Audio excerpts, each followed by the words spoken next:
Olá pessoal, sou Josiel, professor de História. Hoje nós iremos estudar o módulo 2, a origem da Europa moderna. Vocês podem acompanhar também este conteúdo na apostila de vocês, na página 2.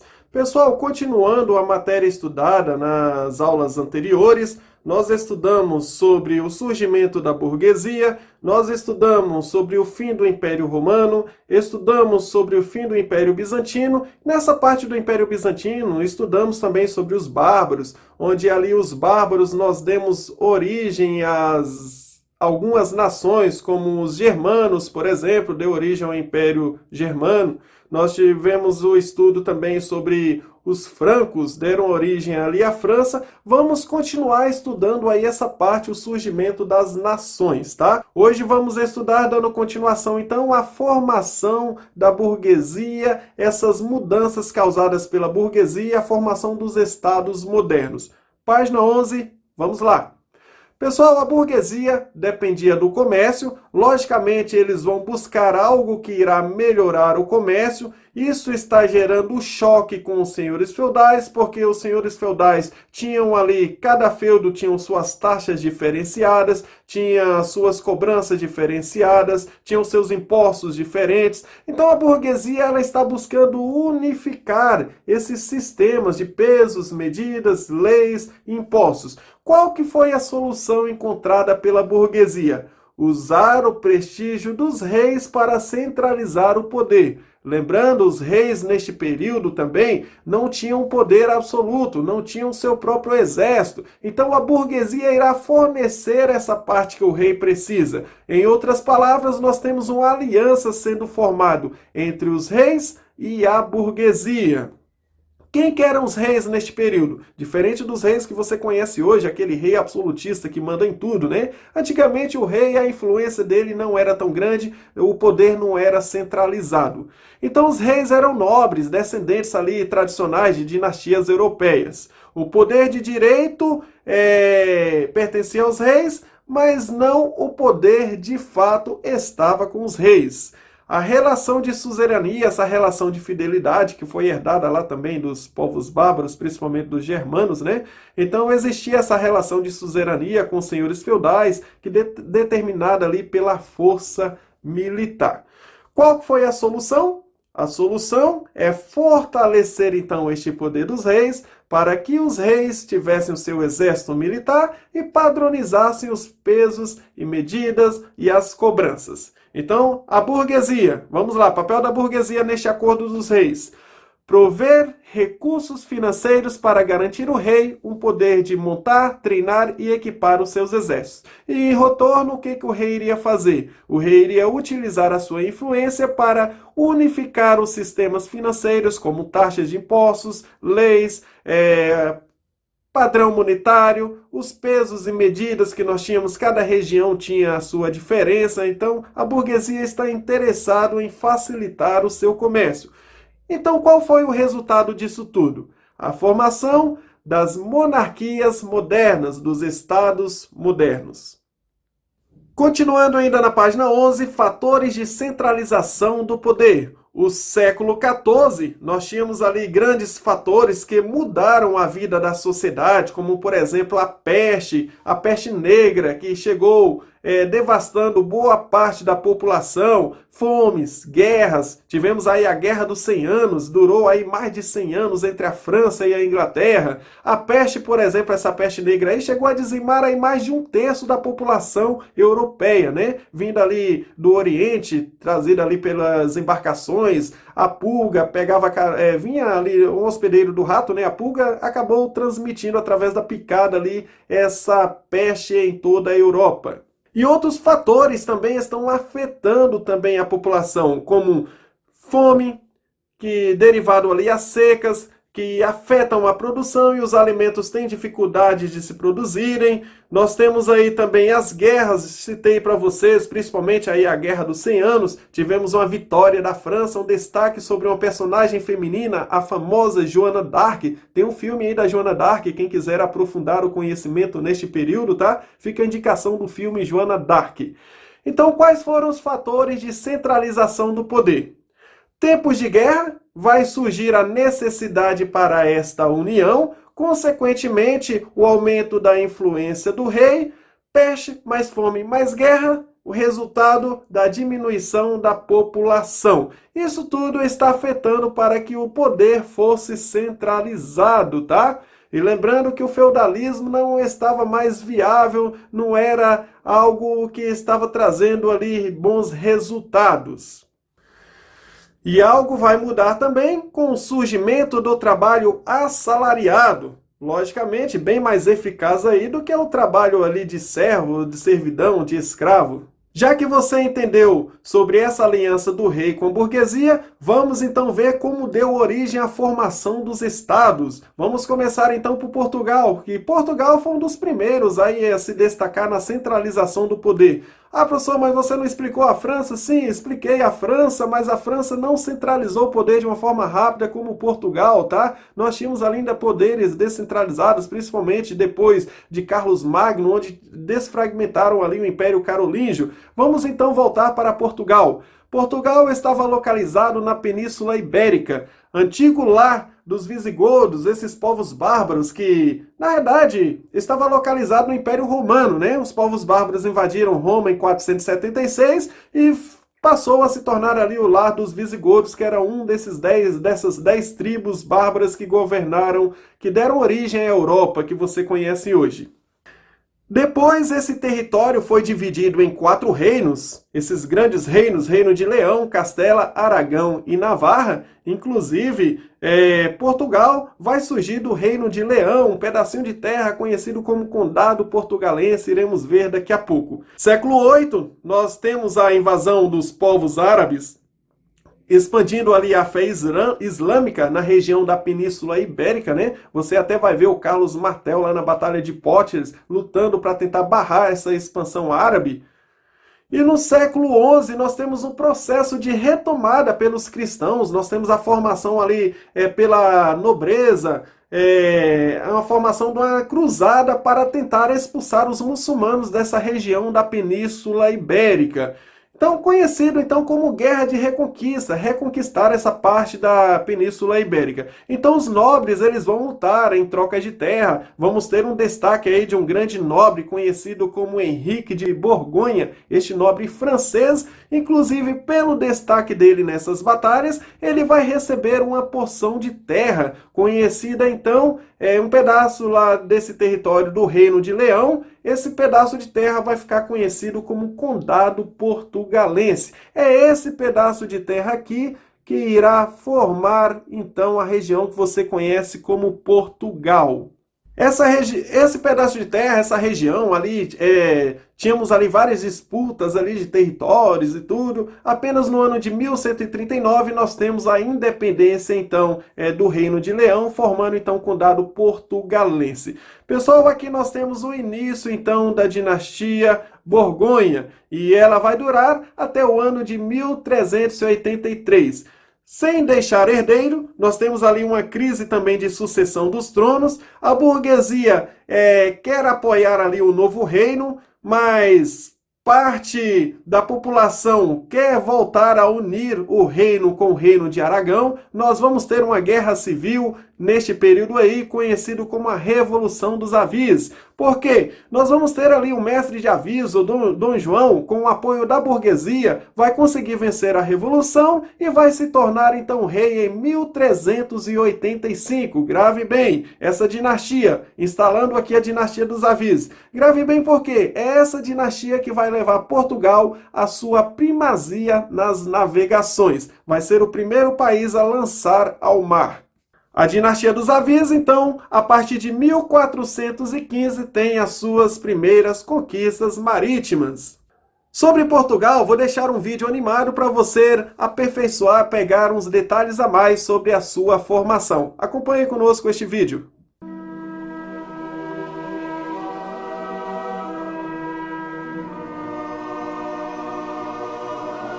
Há muito, muito tempo atrás, no ano de 1109, numa terra que se iria chamar um dia Portugal, nasceu alguém que mudaria o curso da história do nosso país para sempre. Afonso Henriques nasceu no Condado Portucalense, filho do conde Dom Henrique e da sua mulher Dona Teresa. O nome foi-lhe dado em honra de seu avô, Afonso VI, rei de Leão e Castela.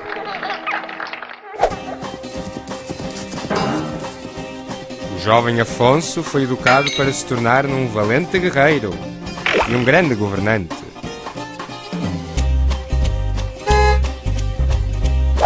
Sem nunca esquecer a sua terra natal, Afonso arma-se cavaleiro na Catedral de Zamora.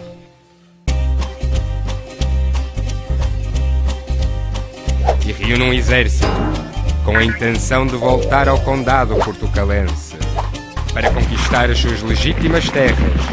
A 24 de junho de 1128, Afonso, acompanhado de seu aio Egas Muniz e do seu exército, marcha para Guimarães. Aí se defronta com a sua mãe Dona Teresa, apoiada pelo exército galego, e trava contra ela a Batalha de São Mamede. Saindo vencedor, Afonso passa a governar o Condado Portucalense. Esta será a primeira de muitas vitórias de Dom Afonso Henriques, que parte para o sul, para conquistar as terras dominadas pelos mouros. Em 1139, Dom Afonso Henriques e o seu exército, em menor número, encontram 5 reis mouros na Batalha de Ourique.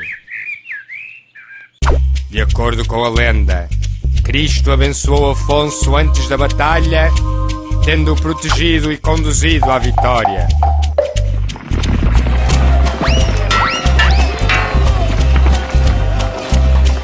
É nesta ocasião que Afonso Henriques é aclamado Rei de Portugal pelas suas tropas.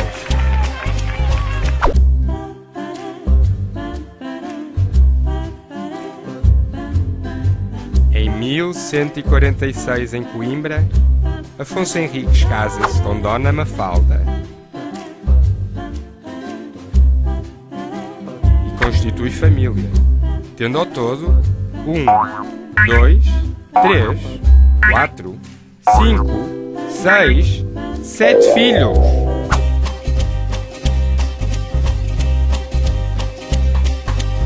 Em 1147, parte para a conquista de Lisboa, apoiado por cruzados ingleses.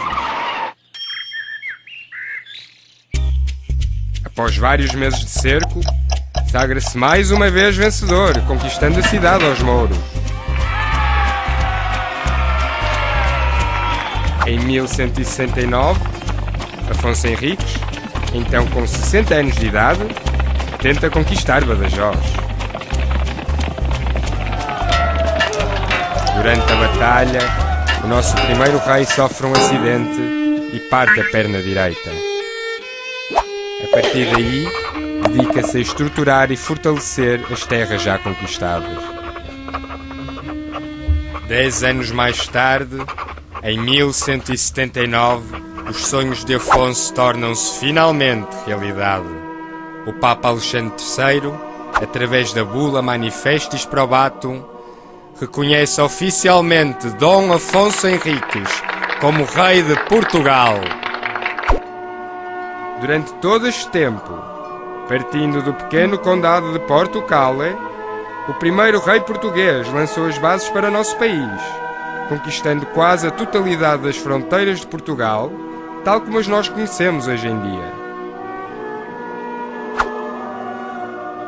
Nos seus últimos anos, Afonso Henriques transferiu muitos dos seus poderes para o filho Dom Sancho I, fazendo também várias doações a mosteiros e ordens religiosas. Primeiro monarca português, Afonso Henriques, foi o mais longo governante de sempre da história de Portugal, tendo reinado durante 57 anos.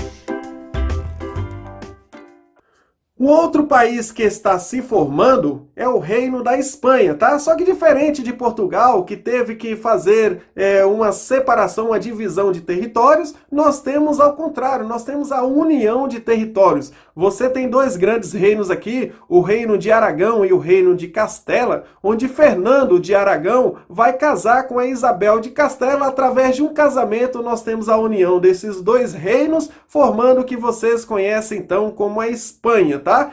Eles vão demorar um pouco aí no processo de expansão, porque essa parte do território aqui pertence aos muçulmanos, chamado por eles como mouros. Então, na Navarra, o reino de Navarra, nós temos aqui Castela, que se casou aqui com o Fernão de Aragão, unindo, formando então a Espanha. Agora eles têm um objetivo, têm uma dificuldade, expulsar os muçulmanos do restante da Península Ibérica. Então isso vai atrasar, vai fazer com que eles lancem depois de Portugal no processo de navegação. Aqui no nosso mapa fica melhor para você entender aqui, tá vendo? O reino aqui de Castela e o reino de Aragão, a união desses dois reinos formando a Espanha. E aqui nós temos aqui o reduto árabe, onde essa parte da Península Ibérica estava sob o domínio, então, dos muçulmanos, dos árabes ou dos mouros. Partindo sobre a França, nós estudamos também no conteúdo das matérias passadas o Império Bizantino. No Império Bizantino estudamos sobre os bárbaros, estudamos ali essa região ali desses povos bárbaros, falando ali sobre os francos, por exemplo, na liderança de Clovis. Clovis conseguiu ali unificar o cristianismo como uma religião de todos os povos bárbaros. É considerado o primeiro bárbaro a se batizar, né? Não vou falar se converter, porque houve, na verdade, uma aliança entre o catolicismo e entre esse povo bárbaro aí dos francos. Então o poder da Igreja Católica vai começar a partir de Clovis, que vai durar até lá o período de Napoleão Bonaparte, em 1798, quando o Papa é destituído do seu poder. Essa região dos francos, boa parte deles pertenciam ali à região da Gália, né? Pertencente ali também ao Império Romano. Inclusive essa região da Gália trouxe alguns conflitos com Roma. Você pode ver isso também em várias animações. Tem um filme aqui do Asterix e Obelix. Tem vários filmes, desenhos do Asterix e Obelix. Você pode aprofundar também um pouquinho aí, representa essa parte aí no período da Gália. Aí vamos ter várias dinastias durante o período dos francos, né? Vamos ter a dinastia Merovingia, pegando ali a parte de Clovis. Vamos ter a dinastia Carolíngia, pegando ali a parte de Carlos Magno. Inclusive, Carlos Magno foi um dos mais destacados ali a centralizar o poder dos francos, transformando ali o Império Carolíngio. Depois, após a morte de Carlos Magno, começou a enfraquecer ali o Império, veio a dinastia Capetinga. Inclusive, no ano de 1163, foi construído a Catedral de Notre Dame, né? Em outras palavras, Notre Dame, Nossa Senhora. Então, a Catedral aí de Nossa Senhora foi construída. Inclusive, pegou fogo aí no ano passado, queimando aí boa parte da sua cobertura, mas está em processo de restauração dos patrimônios antigos de destaque aí da nossa história. 1328 temos o fim das dinastias francas e o início de uma nova dinastia, os Valois, que serão de grande importância para a formação do Estado moderno na França. Formação do Reino da Inglaterra, página 14. Também, semelhante à França, era região do Império Romano. Após a queda de Roma em 476, essa parte foi invadida pelos anglo-saxões. Nós vamos ter, no século XI, a dominação de Guilherme, o Conquistador, ali da região da Normandia. E neste período temos aí uma grande sucessão de dinastias, até que no ano de 1215, um documento é elaborado, a Carta Magna, ou a Carta Máxima, ou a primeira Constituição da Inglaterra, está limitando ali o poder do rei. Neste período, o rei era o famoso rei João Sem Terra. Tem bastante filmes deste período, tem filme de Robin Hood, filmes do Rei Coração de Leão. Então tá pegando ali esse período que você pode aprofundar também através dos filmes, tá?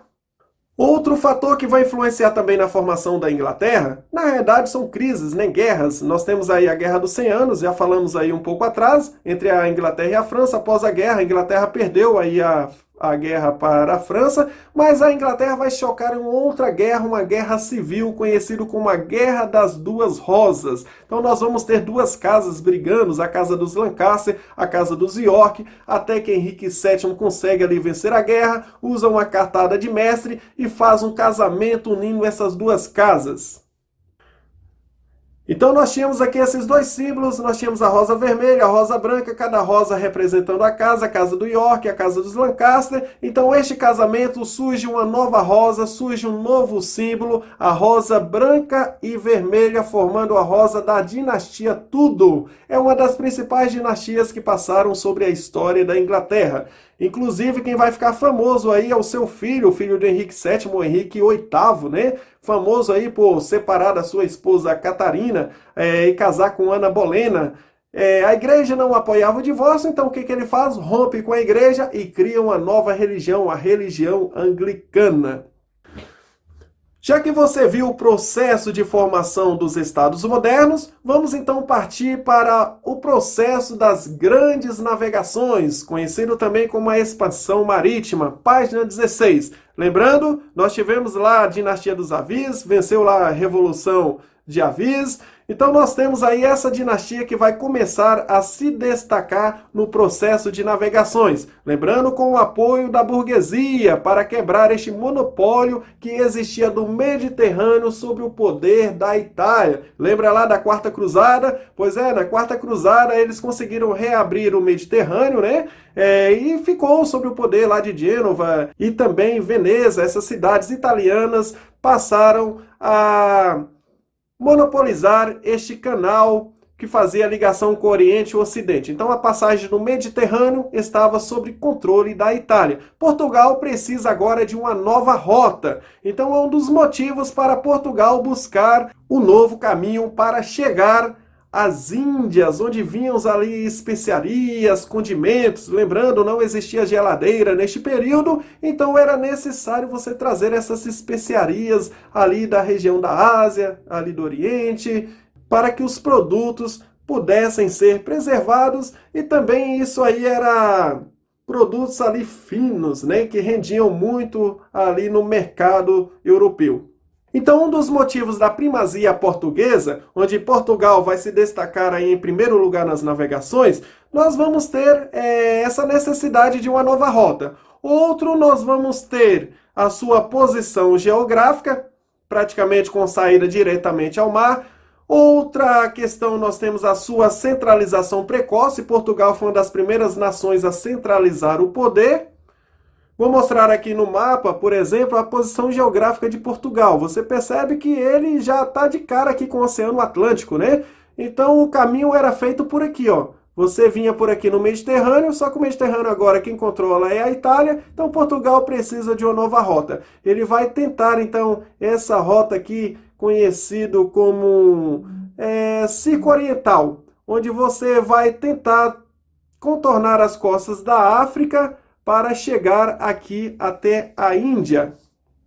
Então, começando sobre o ciclo oriental de navegação, que é esse contorno da África, vamos ter a primeira conquista, que é a cidade de Ceuta. Depois vamos ter a dominação de vários territórios para exploração. Lembrando, o objetivo das expedições era chegar à Índia. Em 1500 nós temos a chegada ao continente americano e a ocupação em território brasileiro. Vamos começar analisando então os primeiros navegadores, destacando aí na dinastia dos Avis. No ano de 1415, o Dom Henrique de Avis conquista a cidade de Ceuta. Continuando em 1434, Gil Eanes, ele vence ali o Cabo do Medo, chegando então, conquistando mais um território. Pessoal, estou mostrando de forma rápida, mas você pode perceber no nosso calendário aqui, nas nossas datas, que isso foi um processo lento, um processo longo, onde vários anos até chegar à Índia, tá? Em 1488, Bartolomeu Dias, ele vence ali algo que trazia ali medo, trazia ali pavor, conhecido como Cabo das Tormentas, onde fazia a ligação dos dois oceanos. E em 1498, Vasco da Gama consegue cumprir o objetivo e chega então à Índia, chegando aqui à região de Calicut. Partindo já para a coroa espanhola, ano de 1492, temos um grande personagem. Na realidade, ele até tentou navegar primeiro pela coroa portuguesa, mas a coroa portuguesa não colocou muita fé nele, então ele recorreu ali à coroa espanhola e conseguiu o apoio da coroa e navegou então a serviço da Espanha. Ele tenta fazer uma nova forma de navegação, conhecido como Circo Ocidental. Ou seja, qual que é essa forma do Circo Ocidental? Em vez dele contornar aqui essa região da África, ele vai tentar vir para as águas desconhecidas, dando uma volta no globo terrestre até chegar aqui à Índia. Então o objetivo também era a Índia, só que com uma rota diferente. E em 1492, Cristóvão Colombo sai em direção à Índia, só que ele esbarra aqui nas ilhas de São Salvador, aqui na região do Caribe, tá? Ele acaba pensando realmente que chegou na Índia, mal sabia ele que esbarrou em um novo mundo. Ainda dentro das navegações espanholas, no ano de 1519, Hernán Cortés, considerado também um dos grandes conquistadores da Espanha, conquistadores entre aspas, né? Aqui já existiam povos, como tinha, por exemplo, os astecas, que foi dominado aqui por Hernán Cortés. E mais embaixo, na região onde você conhece hoje como Peru, existia também a região ali de Machu Picchu, existia um grande império conhecido como Império Inca, onde Francisco Pizarro, este espanhol, também dominou, derrubando também este império. E você vai ver que a Espanha conquistou boa parte aí da América, né, conhecido aí depois como América Hispânica. E chegando já próximo ao nosso Brasil, em março de 1500, numa segunda-feira, dia 9, Pedro Álvares de Cabral, ele vem então em direção ao Novo Mundo. Em 22 de abril de 1500, temos a chegada então das embarcações de Pedro Álvares de Cabral. Pessoal, o nome Brasil veio só depois, tá? Justamente por ter uma grande quantidade, tinha, né? Foi explorado as árvores do pau-brasil. Mas de início é batizado então as terras como Terra de Vera Cruz. Você consegue entender um pouco a chegada de Cabral através da representação nessa pintura aqui nessa tela em óleo de Oscar Pereira da Silva, mostrando o desembarque de Cabral na região de Porto Seguro, 22 de abril de 1500. Mal sabiam os índios que estavam chegando o terror para suas vidas, né? Muitos dos índios foram mortos, pegaram também gripe, que dizimaram alguns, outros foram escravizados, foram explorados. Isso é uma questão que veremos um pouco mais à frente. E não podemos esquecer de um grande destaque também na navegação, o nosso italiano Américo Vespúcio, que estava navegando a serviço das coroas espanholas e portuguesa. Um grande destaque para Vespúcio, que ao chegar neste continente, ele descobre que não é a Índia, mas sim é um novo mundo. E em homenagem a ele, acaba recebendo aqui esse pedaço de terra, em vez de se chamar Índia, passa a se chamar América, né? Foi descoberto que Cristóvão Colombo não chegou à Índia, mas ele esbarrou em um novo mundo. A questão sobre o Brasil também existe polêmicas, tá? Existe aí a teoria que alguns navegadores chegaram também antes de Pedro Álvares Cabral, mas ele acabou levando aí a fama como um descobridor do Brasil. E logicamente você vê também que quando ele chegou, vários nativos ali já viviam, né? Na verdade, estou chamando de nativos, mas eram os povos que ali viviam, foi chamado por ele de índios e assim por diante. E a tão sonhada circunnavegação de Cristóvão Colombo só foi terminada na expedição de Fernão de Magalhães. Então, Fernão de Magalhães, 1519, ele lança sua expedição até 1522, em sentido para chegar então navegando até a Índia. Só que infelizmente alguns relatos apontam que ele recebeu ali uma flechada de um nativo numa dessas expedições, acabou morrendo antes de completar, mas terminaram a expedição e conseguiram chegar aqui até a Índia, a região de Calicut. Nesse período das grandes navegações, a descoberta de novas terras, começou já as intrigas, né, as brigas, esse território a quem vai pertencer, esse território é meu, até mesmo terras que nem foram descobertas ainda. Então alguns tratados foram lançados, como por exemplo o Tratado de Toledo de 1480, onde vai garantir a Portugal as terras descobertas ao sul das Ilhas Canárias. O outro tratado é a Bula Intercoetera, de 1493, onde vai garantir à Espanha todas as terras encontradas a oeste de um meridiano localizado a 100 léguas das ilhas de Cabo Verde. Só que desses tratados aqui, o que mais vai perdurar e chamar a atenção é o Tratado de Tordesilhas, que está dividindo o mundo, até mesmo em terras ali praticamente não descobertas ainda, entre essas duas potências, entre a Inglaterra e entre a Espanha, que é o Tratado de Tordesilhas de 1494, onde a 370 léguas de Cabo Verde, o território vai pertencer a Portugal. Se você for olhar no nosso mapa aqui, o Brasil, por exemplo, apenas essa parte da costa pertencia a Portugal. O restante aqui vai pertencer à Espanha, tá? Depois esse tratado ele não é respeitado. Nós vamos ter aí os criadores de gado entrando para o interior do Brasil, vamos ter os bandeirantes e assim por diante. E hoje nós temos aí um território maior do Brasil. Tivemos outros países que também entraram e fizeram parte das grandes navegações, chamamos de expansão ou navegação tardia, tá? Porque eles lançaram depois de Portugal e a Espanha. Por que eles lançaram depois? Tiveram aí alguns problemas. A Inglaterra, por exemplo, estava participando da Guerra dos 100 Anos, depois teve a Guerra Civil, a Guerra das Duas Rosas.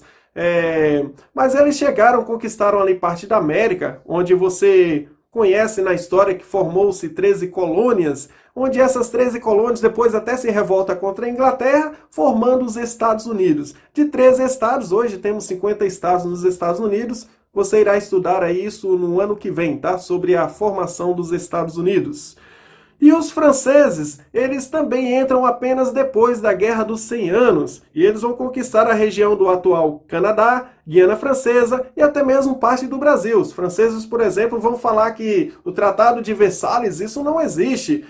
Adão e Eva não deixaram nenhum tratado. Ficou conhecido essa teoria como o Testamento de Adão, né? Eles não deixaram nenhum testamento dividindo o mundo. Então a França, inclusive, até faz 2 invasões aqui no Brasil.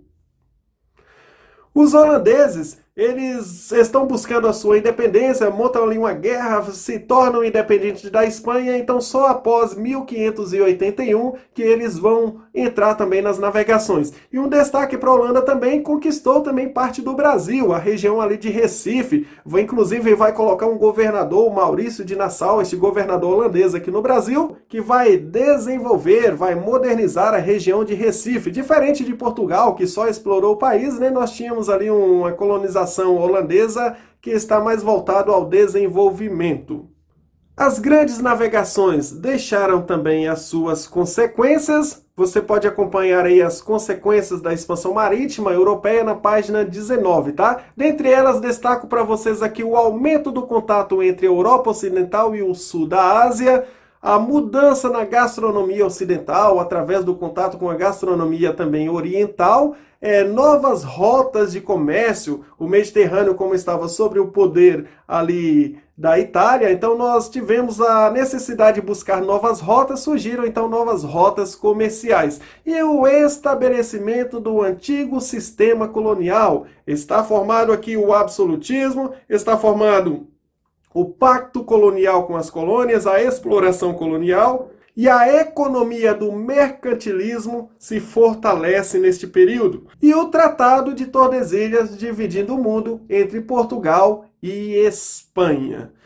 Lembrando que o período das grandes navegações, ela ocorre na Idade Moderna, tá? E a tecnologia vai começar a surgir por aí, temos muito para estudar pela frente, vem iluminismo, revolução industrial, novas invenções e assim por diante. Só que é um conteúdo para uma próxima aula. Pessoal, então agora é com vocês, façam a leitura de todo o módulo 2, façam os exercícios da página 20 até a página 24. Até a próxima!